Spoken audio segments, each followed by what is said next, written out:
After the grammar, we had lesson in writing. That day, H. Hamel had new copy for us, written in a beautiful round hand. Fence flash flens France Alice. They looked like a little flag floating everywhere in the school room, hung over the road at the top of our desk. आगे writer बताते हैं कि जब उनके teacher उनको पढ़ा रहे होते हैं तो वो सारा चीज़ उसको अपने कॉपी में उतार लेते हैं, और जब सब बच्चे उतार लेते हैं तो एच हैमल आज एक नया कॉपी उन सब के लिए लाए थे जिसमें फ्रेंच में लिखा हुआ था। You out have been seen every one set it to the work how quiet it was the only sound was scratching of the pens over the paper. और जब आज एच हैमल लिखवा रहे थे अपने बच्चों को तो सारे बच्चे एकदम बिल्कुल शांति के साथ लिख रहे थे और उनके क्लास में कोई शोर नहीं था। सब सिर्फ शोर इस बात का आ रहा था, जो पेन से लिखा जा रहा था कॉपी में उसकी आवाज़ आ रहा था। The only one some beating flee it, but nobody paid any attention to them, not even a little one, who worked right on tracking their fish hook as if that was French too. और उसी वक्त जब उनके teacher लिखवा रहे थे तो एक इंसेक्ट पार होता है वहाँ से उड़ता हुआ, लेकिन कोई उसको ध्यान नहीं देता। एकदम बिल्कुल एक भी ऐसा कोई व्यक्ति वहाँ नहीं रहता है जो उस इंसेक्ट पे ध्यान देता है। On the roof of pigeons cooked very low, and I thought myself they will make us sing a German even the pigeon. और वहाँ पे जो बर्ड्स होते हैं वो आज कम चहक रहे थे और लो आवाज़ में चहक रहे थे। और फिर इसी को लिखते के दौरान राइटर खुद भी सोचते हैं कि क्या अब इसको भी जर्मन में गाने के लिए बोला जाएगा। Whether I looked up from my writing, I saw H. Hamel sitting motionless in the chair and gazed first at one thing, then at another, as it wanted to fix in his mind just how everything looked in the little schoolroom. जब writer लिख चुके होते हैं अपना उनको जो work मिला होता है उसको जब लिख चुके होते हैं तो वो अपने टीचर एच हैमल को देखते हैं जो कि एकदम मोशनलेस बैठे हुए हैं, मतलब वो कोई हरकत नहीं कर रहे थे। और उनको देख के ऐसा लग रहा था जैसे वो अपने आँख में हर कुछ बसा लेना चाहते हो, कि पूरे क्लास का जो उस सिचुएशन है, जो क्लास में हर एक चीज़ टेबल चेयर वो सब को भूलना नहीं चाहते थे। Friends for the 40 years he had there was some place, there was a garden outside and window and his class in front of him. वो जगह था जहाँ पर एच हैमल जो थे वो अपने 40 साल ईमानदारी की नौकरी किए थे, और उसके पास में ही जो गार्डन था वो उसको भी भूलना नहीं चाहते थे, और उनके जो खिड़की से नज़र और सारा क्लास आता था। Just like that, only the desks and bench had been worn smooth. The walnut tree of garden were taller, and hopes had planted himself twined out the window to the roof.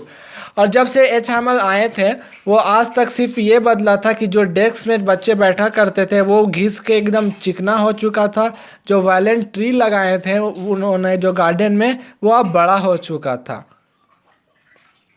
जो कि खिड़की से नज़र भी आता था। How it must have broken his heart leave it all poor man to hear the sister moving about the room ever packing their trunk for they leave the country next day. और फिर writer को लगता है कि आज पता इतना दुख उनको लग रहा होगा कि इतना सब के बीचों बीच वो रहें, इन सब के बीचों बीच रहें और अब उनको छोड़ के जाना है। और उनकी जो बहन है वो ट्रंक को पैक कर रही है क्योंकि वो लोग कल ही इस कंट्री को छोड़ के जाने वाले हैं। But he had the courage to hear every lesson to the very last. After writing, we had lesson of a history and babies chatted ba-bee down there and back to the room of old Hauser and put on his spectacles and holding his primer in both hands, spelled in the letter with them. They seemed there he too was crying.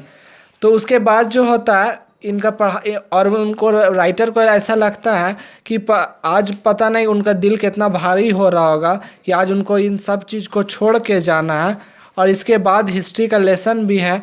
और जो वहाँ का जो worker है वो एक letter लेके आते हैं एच हैमल के लिए जिसमें यही लिखा था कि उनको अब जाना होगा।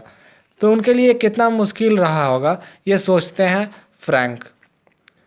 You could see he too was crying, his voice a tremble with emotion, and it was funny to hear that it wanted to laugh and cry. Oh, how it will be.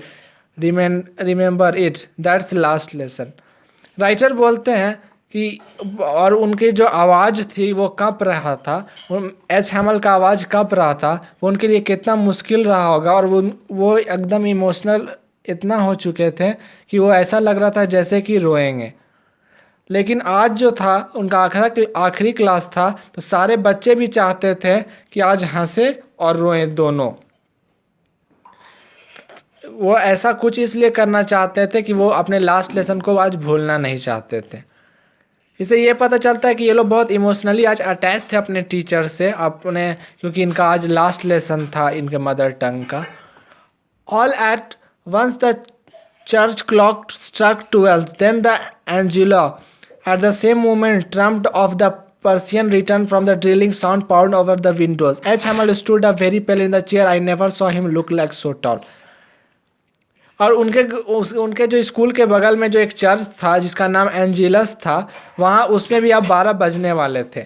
और वहाँ से जो Persian soldier थे उनका return होने का आवाज़ आ रहा था, क्योंकि वो लोग जो अपना ट्रम्पेट बजाते हुए आ रहे थे अपना ड्रिल करते हुए, तो उन सारे फौजियों का अब आवाज़ भी आना शुरू हो गया था। और अब एम हैमल जो थे वो अब बिल्कुल सीधा खड़े थे। My friend said he, but something choked him and he could not go on. एम हैमल खड़े होते हैं और आज वो कुछ अपने बच्चों से बोलने वाले होते हैं, लेकिन वो बोल नहीं पाते हैं। Then he turned off the blackboard and a piece of a chalk, and bearing with almighty we wrote as large as I could, Vive la French. Then he stopped and leaning his head against the wall, and without a word he made a gesture of his hand. School is dismissed, you may go. और वो अब लेकिन खड़े तो हो जाते हैं लेकिन कुछ बोल नहीं पाते हैं, और एक पीस ऑफ चॉक उठाते हैं और बोर्ड में बड़े अक्षरों से लिखते हैं कि लॉन्ग लिव फ्रेंच, अमर रहे फ्रांस। और उसके बाद वो अपने सर को माथा को टेकते हैं दीवार से जो बोर्ड है, और उसके बाद इशारा में सबको बोलते हैं कि आज का क्लास ख़त्म हुआ।